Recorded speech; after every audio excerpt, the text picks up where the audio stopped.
साल पहले मुझे तुमसे प्यार था, आज भी है और कल भी रहेगा। तो दोस्तों हम लोग बात कर रहे हैं टेंस की। टेंस तीन प्रकार का होता है।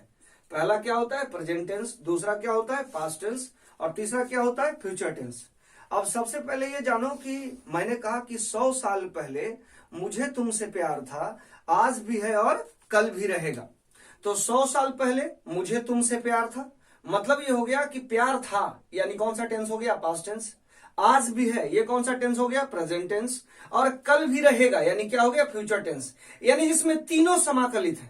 अब जैसे अगर बात करोगे, टेक एन एग्जांपल कि मैं यहां पे लिखता हूं टेंस।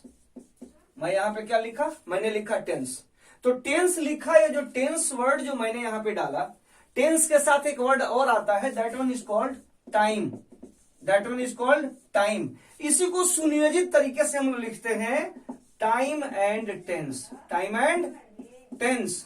तो टाइम एंड टेंस लिखते हैं, टाइम एंड टेंस लिखते हैं तो इसमें क्या है, ये टाइम क्या है और ये टेंस क्या है। ये टाइम क्या है और ये टेंस क्या है, इसको समझना है। ये टाइम क्या है और ये टेंस क्या है। तो टाइम को जब देखोगे तो टाइम क्या है, ये एक प्रकार का नेचुरल कॉन्सेप्ट है। कौन सा कॉन्सेप्ट है, नेचुरल कॉन्सेप्ट है। और जो टेंस है तुम्हारा, ये कौन सा कॉन्सेप्ट है, ये तुम्हारा ग्रामेटिकल कॉन्सेप्ट है। जाहिर सी बात है, जो नेचुरल कॉन्सेप्ट होगा, जो भी हमारा नेचुरल कॉन्सेप्ट होगा, तो नेचुरल कॉन्सेप्ट होने का मतलब जिस पर नेचर की पकड़ है, नेचर ही उसे छेड़ सकता है, आदमी में क्षमता नहीं कि उसे छेड़ पाए। इसलिए ये कॉन्सेप्ट जो है, ये नेचुरल कॉन्सेप्ट है, इसमें हम किसी प्रकार का बदलाव नहीं कर सकते हैं। लेकिन अगर बात करेंगे ग्रामेटिकल कॉन्सेप्ट की, तो ग्रामेटिकल कॉन्सेप्ट में हम लोग बदलाव कर सकते हैं। फिर एक बार समझो, मैंने कहा कि जिसमें नेचुरल कॉन्सेप्ट हो, प्रकृति से रिलेटेड जो कॉन्सेप्ट होता है, जो प्रकृति से रिलेटेड, उस कॉन्सेप्ट को हम लोग नेचुरल कॉन्सेप्ट कहते हैं। और जो मैन मेड कॉन्सेप्ट है, जिसे आदमी ने बनाया, that one is called grammatical concept. हमारी व्यवस्था किस चीज को लेकर है, टेंस को लेकर के। तो जो हमारी व्यवस्था टेंस को लेकर के है, टेंस को हमें समझना है। तो टेंस है क्या, तो टेंस जो हमारा है, ये हमारा तीन प्रकार का है। कितने प्रकार का है, 3 टाइप्स का है। 3 टाइप्स का। अब ये 3 टाइप्स में पहला क्या है, पहला तुम्हारा जो है वो तुम्हारा हो गया प्रेजेंट टेंस हो गया। पहला कौन सा हो गया, present tense.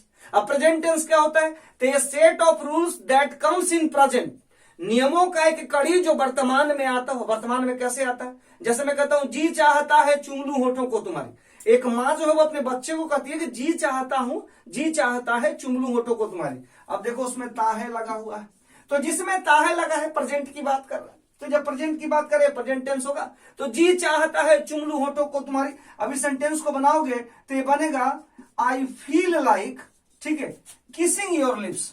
I feel like kissing your, और उसके बाद क्या बनेगा, लिप्स। जी चाहता है चुम लूं होठों को तुम्हारी, ये प्रेजेंट टेंस है। दूसरा कहता हूं गा रहा हूं इस महफिल में आपकी इनायत है। रहा हूं यानी ये भी कौन सा टेंस हो गया, प्रेजेंट टेंस हो गया। फिर इसी तरह से कहते हैं मैंने प्यार तुम्ही से किया है, मैंने दिल भी तुम्ही को दिया है। अब देखो यहां पे या है लगा हुआ है, तो या है लगा है यानी ये भी प्रेजेंट में है। हम दिल दे चुके सनम, ये भी प्रेजेंट टेंस में है। यानी ये set of rules that comes in present is called कौन सा, प्रेजेंट टेंस होगा, यानी प्रेजेंट की वो एक्टिविटी। अब प्रेजेंट की एक्टिविटी में क्या होता है, सबसे पहले तो प्रेजेंट में 4 पार्ट है। सबसे पहला है प्रेजेंट इंडेफिनिट, दूसरा है प्रेजेंट कॉन्टिन्यूअस, तीसरा है प्रेजेंट परफेक्ट और चौथा है प्रेजेंट परफेक्ट कंटिन्यूअस। सबसे पहली जो हमारी चर्चा होगी टेंस के अंदर, वो किसको लेकर के होगी, प्रेजेंट टेंस में प्रेजेंट इंडेफिनिट को लेकर होगी। तो प्रेजेंट इंडेफिनिट का मतलब होता है जो निश्चित नहीं हो, जिसमें निश्चितता नाम का कोई शब्द नहीं हो, that one is called present indefinite tense. अब देखिए प्रेजेंट इंडेफिनिट को समझना है तो उसको और कैसे समझेंगे। प्रेजेंट इंडेफिनिट का मतलब होता है जिसके साथ सब्जेक्ट हो, सब्जेक्ट के बाद V1 हो, V5 हो और प्लस तुम्हारा क्या हो, ऑब्जेक्ट हो। यहां देखो, यहां पर तुम्हारा V1 है, यहां पर तुम्हारा V5 है। V1 का मतलब क्या होता है, V1 का मतलब होता है प्लूरल। V1 का मतलब क्या होता है, प्लूरल। प्लूरल का मतलब होता है जिसमें एस या ईएस हम लोग नहीं लगाते हैं, that one is called V1। और V5 का मतलब होता है जिसमें एस या ईएस क्या करते हैं बच्चों, लगाते हैं। तो जहां एस या ईएस लगाएंगे वो V5 होगा, और जिसमें एस या ईएस नहीं लगाएंगे वो तुम्हारा V1 होगा। पहले की क्लास में, प्रीवियस क्लासेस में मैंने आपको बताया है कि V1 का मतलब होता है, V1 का मतलब प्लूरल जिसमें एस या एस नहीं लगता है। अब तुम बोलोगे सर ऑक्सिलरी वर्ब होता है, is, are, am, do, does और उसके बाद हैज है। तो देखो डू डज है, यहां बोर्ड में मैं मेंशन कर रहा हूं। जैसे यहां पे मान लो डू है और यहां पे डज है। अभी मैंने क्या बोला कि जिसमें एस या एस लगा होगा वो तुम्हारा क्या होगा, सिंगुलर होगा, यानी वो V5 होगा। और जिसमें एस या एस नहीं लगा होगा तुम्हारा क्या होगा, प्लूरल होगा। देखो डज में एस लगा हुआ है, यानी ये कौन सा सेक्शन हो गया, V5 हो गया। डू कौन सा हो गया, V1 हो गया। अब देखो यहां पर हमने लिखा, क्या लिखा, आर लिखा और यहां पर हमने इज लिखा। मैंने क्या बोला, जिसके लास्ट में एस या एस लगा हो, यहां पे एस लगा हुआ है, ये तुम्हारा V5 हो गया और ये तुम्हारा क्या हो गया, ये तुम्हारा V1 हो गया। ठीक इस तरह से हम यहाँ पे लिखते हैं, हैज लिखते हैं और हैज के बाद हैव लिखते हैं। हैज में देखो एस लगा हुआ है, ये तुम्हारा V5 हो गया और ये तुम्हारा V1 हो गया। ये मूल मंत्र है कि जिस शब्द के लास्ट में एस या एस लगा हो वो तुम्हारा सिंगुलर होगा और जिसमें एस या एस नहीं लगा हो वो वर्ब क्या होगा, प्लूरल होगा। लेकिन ध्यान रहे, वर्ब में और नाउन में दो डिफरेंसेस है। क्या डिफरेंसेस है वो समझना है। वर्ब जन्म से क्या होता है, प्लूरल होता है। वर्ब जन्म से क्या होता है, प्लूरल होता है। जब इसमें तुम एस या एस लगाते हो तो ये सिंगुलर बना डालता है। कैसे सिंगुलर बना डालता है, जरा इसको देखो। यहां पे तुम्हारे पास डू है, डू है तो डू जो है, डू में एस एस लगा है जी, नहीं लगा है। तो जब नहीं लगा, इसको जब तुम प्लूरल बनाने की कोशिश करोगे, डू को टच करोगे, देखो एस या एस लगा, तो वर्ब जन्म से क्या है, प्लूरल, उसमें एस या एस लगा दिया तुमने तो क्या बन गया, सिंगुलर। उसी तरह से नाउन जो होता है वो जन्म से सिंगुलर होता है, लेकिन उसमें जब तुम एस या एस लगाते हो तो वो प्लूरल बन जाता है। जैसे टेक एन एग्जांपल ले लो, यहां पे मैंने लिखा काऊ। काऊ क्या है, सिंगुलर नाउन है। काऊ में जैसे ही एस लगा दोगे, COWS काउज, तब ये क्या बन जाएगा, ये प्लूरल नाउन बन जाएगा। कौन सा नाउन बन जाएगा, प्लूरल नाउन। यानी कहने का मतलब काऊ से काउज बना। यानी वर्ब और नाउन में क्या डिफरेंस है, नाउन जन्म से सिंगुलर होता है, उसमें एस या एस लगाते हो तो प्लूरल बनता है। और वर्ब जो होता है वो जन्म से क्या होता है, प्लूरल होता है, उसमें एस या एस लगाते हो तो क्या बनता है, सिंगुलर बनता है। ये ध्यान रखना कि जब वर्ब में एस या एस लगाओगे तो सिंगुलर बन जाएगा और जब तुम नाउन में एस या एस लगाओगे तो प्लूरल बन जाएगा। अब आते हैं मुद्दे पर, प्रेजेंट इंडेफिनिट टेंस पे। तो प्रेजेंट इंडेफिनिट का मतलब जिसमें V1 लगा हो, जिसमें V5 लगा हो, वो तुम्हारा क्या है, सिंगुलर है। V1 वाला जो है प्लूरल है और V5 वाला सिंगुलर है और इसके बगल में ऑब्जेक्ट है। तुम्हारा एक सवाल होगा कि अभी आपने कहा कि subject plus V1 oblique V5 plus object, कहां कहां सिंगुलर लगेगा और कहां कहां प्लूरल लगेगा, इस पर चर्चा करनी है सबसे पहले। फिर मैं स्ट्रक्चरल पार्ट पे आऊंगा और पूरा डीपली मैं बताऊंगा। केवल आप देखते चले जाइए और समझते जाइए। जहां प्रॉब्लम होता है आप मेरे को कमेंट बॉक्स में कमेंट डालिए, मैं उसको रिस्पॉन्स दूंगा, अगले नेक्स्ट वीडियो में आपको डालूंगा। फिलहाल अभी क्लास ये कंटिन्यू है। अभी हम लोग चर्चा करते हैं V1 और V5 को लेकर के कि V1 कैसे करेंगे, V5 कैसे करेंगे। थोड़ा सा तब तक बोर्ड को व्हाइट वॉश करते हैं, फिर आपको तुरंत हम देते हैं, ठीक है। अभी मैंने आपसे कहा कि जब बात टेंस की करते हो, टेंस में हम बात करते हैं प्रेजेंट इंडेफिनिट की। यानी हमारे सामने कौन सा टेंस है बाबू, हमारे सामने है प्रेजेंट इंडेफिनिट टेंस है। प्रेजेंट इंडेफिनिट टेंस है। इस प्रेजेंट इंडेफिनिट को समझने के लिए एक बात समझनी होगी। यहाँ पे एक वर्ड है, गाइस ध्यान पूर्वक देखना, यह इंडेफिनिट तुम्हारा एक वर्ड है। इंडेफिनिट का मतलब होता है, डिफिनिट का मतलब होता है निश्चित, इनडिफिनिट का मतलब होता है जो अनिश्चित हो। इनडिफिनिट, तो इनडिफिनिट जो दिया है इनडिफिनिट, इनडिफिनिट में ध्यान देना एक बात, इनडिफिनिट का मतलब होता है जो अनिश्चित हो। काम हो रहा है, होगा नहीं होगा या कितना हुआ, इस बात की हमें जानकारी नहीं है। That one is called indefinite. Definite मतलब निश्चित, इनडिफिनिट का मतलब अनिश्चित। अब यहां देखो, मैंने ऐसा कहा कि प्रेजेंट इंडेफिनिट है। इसका जो बेसिक हमने स्ट्रक्चर डाला, ध्यान देना, इसका बेसिक स्ट्रक्चर डाला subject plus V1 oblique V5 और प्लस मैंने ऑब्जेक्ट डाला। अभी मैंने आपसे बच्चों कहा कि V1 जो होता है वो तुम्हारा प्लूरल होता है। V1 क्या होता है, प्लूरल, और V5 जो होता है ये तुम्हारा सिंगुलर होता है। तुम्हारी समस्या सबसे पहली है कि कौन से सब्जेक्ट के साथ तुम V1 लगाओगे और कौन से सब्जेक्ट के साथ V5 लगाओगे। अब आओ यहाँ देखो, यहाँ किसके साथ V1 लगेगा, किसके साथ V5 लगेगा, इस बात पे हमारी सबसे पहली चर्चा है। जब बात करते हैं हम सिंगुलर की, तो सिंगुलर किसके किसके साथ हमारा सिंगुलर लगेगा, तो ही है, ही के बाद तुम्हारा सी है, सी के बाद ईट है, ईट के बाद नेम है। नेम का मतलब क्या हो गया, कोई भी नाम हो सकता है। इन सबों के साथ हम जो है वो V5 का प्रयोग करेंगे। किसका प्रयोग करेंगे, V5 का। जैसे मैं कहता हूं, टेक एन एग्जांपल, मैंने यहां पे कहा कि वह हंसती है, वह हंसती है। ध्यान से देखना बोर्ड में, वह हंसती है। जाहिर सी बात है ये फेमिनिन जेंडर की बात हो रही है, मेल नहीं है फीमेल है, तो जाहिर सी बात है इसके लिए कौन सा वर्ड आएगा, सी आएगा। और हंसती है, सी का क्या हो जाएगा, स्माइल का मतलब तो मुस्कुराना होता है, लाफ यहाँ पे लिखेंगे LAUGHS लाफ, सी लाफ्स वह हंसती है। देखो ये सेंटेंस है, सी लाफ्स मैंने बनाया। अगर मैं यहाँ पे कहता हूं, ठीक है, मैं कहता हूं राम पटना जाता है, राम कहाँ जाता है, पटना जाता है, तो यहां बनेगा इसका क्या, राम बनेगा, राम के बाद क्या बनेगा, गोज टू पटना। अब बोलोगे सर गोज क्यों लगाया, तो राम जो है ये प्रॉपर नाउन का सिंगुलर नंबर है, प्रॉपर नाउन का सिंगुलर नंबर होने के कारण इसके साथ हमने गोज लगाया, राम गोज टू पटना किया। क्लियर है। अब देखो यहाँ पे एक बात समझना, यानी ही कहीं भी आए, सी आए, ईट आए, नेम आए, इन चारों में से कोई भी आए तो जो शब्द बनेगा आगे जो वर्ब लगेगा वो V5 लगेगा, यानी सिंगुलर लगेगा। अब हमारी चर्चा प्लूरल को लेकर के है।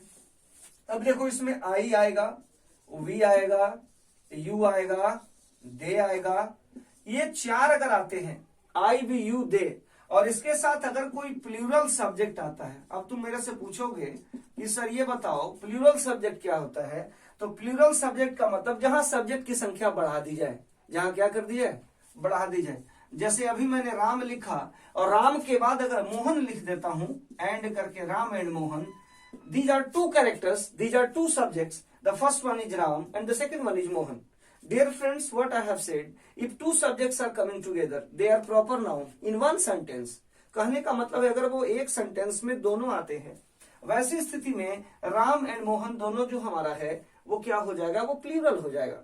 तो जब वो हमारा प्लूरल हो जाएगा तो वैसी स्थिति में इसके साथ जो वर्ब चलेगा बच्चों, वो तुम्हारा V5 चलना गलत हो जाएगा, बल्कि यहाँ पे क्या चलेगा, V1 चलेगा। क्लियर है, यहाँ पे हमारा V1।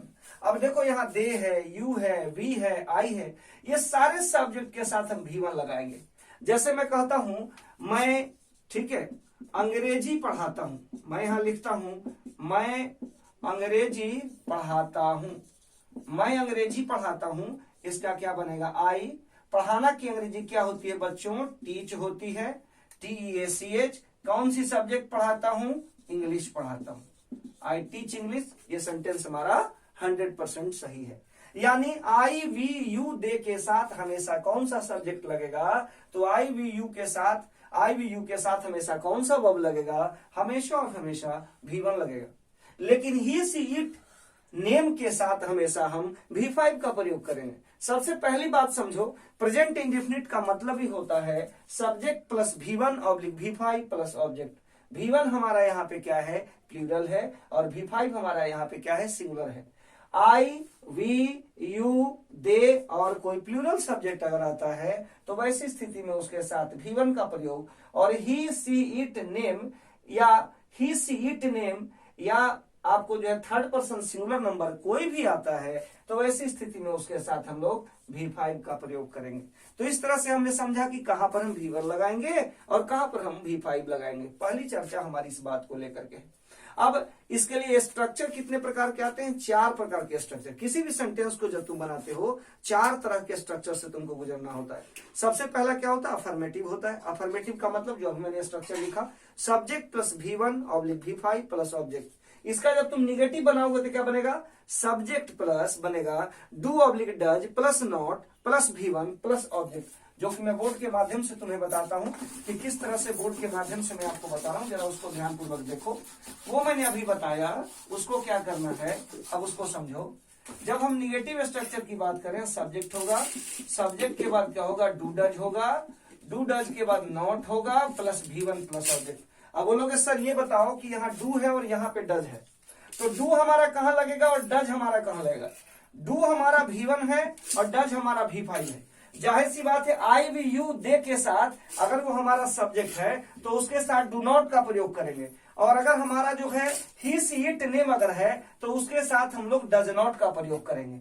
और तीसरा स्ट्रक्चर क्या होगा, डू होगा, डू के बाद डज होगा, डज के बाद सब्जेक्ट होगा, V1 होगा, V5 होगा और प्लस ऑब्जेक्ट होगा। चौथा जो स्ट्रक्चर होगा वो डू होगा, डू के बाद हमारा डज होगा प्लस सब्जेक्ट होगा plus not plus V1 plus object. अब देखो इसका जब हम अभी हमने अफर्मेटिव बनाया, निगेटिव बनाया, इंट्रोगेटिव बनाया, इंट्रोगेटिव निगेटिव बनाया, 2 स्ट्रक्चर अभी और हमें चाहिए। तो दो स्ट्रक्चर के लिए हम क्या करेंगे, WH वर्ड का स्ट्रक्चर लेंगे। तो जब WH स्ट्रक्चर लेंगे तो WH वर्ड्स जो है, WH वर्ड्स में कौन कौन आएगा, हु आएगा, हु के बाद कौन आएगा, व्हाट आएगा, व्हाट के बाद क्या आएगा, वेन आएगा, वेन के बाद क्या आएगा, विच आएगा, विच के बाद क्या आएगा, हाउ आएगा। ये सारे वर्ड्स हमारे WH में आएंगे।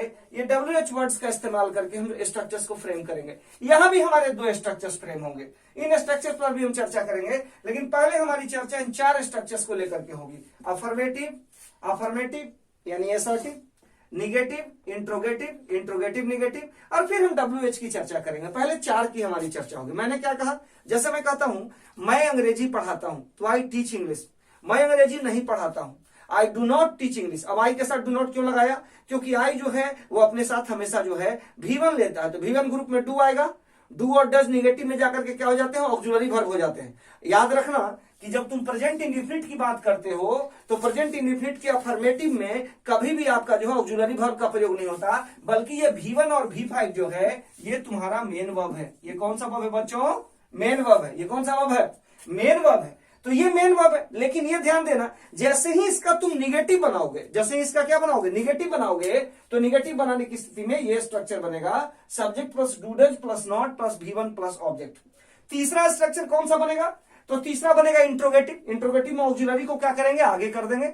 ऑक्सिलरी जैसे ही हमारा आगे होगा तो do does plus subject plus V1 V5 plus object. V1 किसके लिए आएगा, प्लूरल के लिए, और V5 किसके लिए आएगा, सिंगुलर के लिए। तो V1 जिसके साथ आएगा उसके साथ कौन आएगा, डू आएगा, और V5 जिसके साथ आएगा उसके साथ क्या आएगा, डज आएगा। जैसे एग्जांपल ले लो, मैं कहता हूं इसके लिए कि मैं अंग्रेजी पढ़ाता हूं, आई टीच इंग्लिश। मैं अंग्रेजी नहीं पढ़ाता हूं, I do not teach English.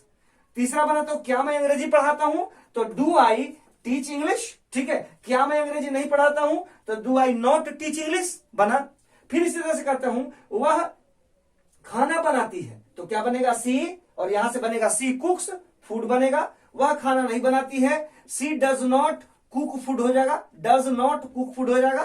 ठीक है, डज सी कुक फूड यानी क्या वह खाना बनाती है, और क्या वह खाना नहीं बनाती है, does she not cook food. ध्यान रहे एक बात का, जब तुम अफर्मेटिव बनाते हो, जब तुम निगेटिव बनाते हो, तो अफर्मेटिव और निगेटिव में लास्ट में फुल स्टॉप देंगे। लेकिन जैसे ही तुम आओगे किस पर, इस इंट्रोगेटिव पे आओगे, इस पे किस पे आओगे, इस इंट्रोगेटिव पे आओगे। इसके लिए लास्ट में क्वेश्चन मार्क का होना बहुत जरूरी है। सेंटेंस में जब तक तुम क्वेश्चन मार्क नहीं दोगे, सेंटेंस तुम्हारा सही नहीं होगा, बल्कि वो गलत हो जाएगा। और जब तुम निगेटिव बनाओगे, इंट्रोगेटिव निगेटिव बनाओगे, ठीक है, तो उसके लिए भी इंट्रोगेटिव मार्क्स का होना जरूरी है। यानी हमने चार की चर्चा करी कि ये चार को हम लोग कैसे करेंगे, फिर इसके आगे हम लोग अगले क्लास में देखते हैं। तब तक के लिए इसको देखो, फिर अगले एपिसोड में हम लोग देखते हैं, है ना। चलो, थैंक यू।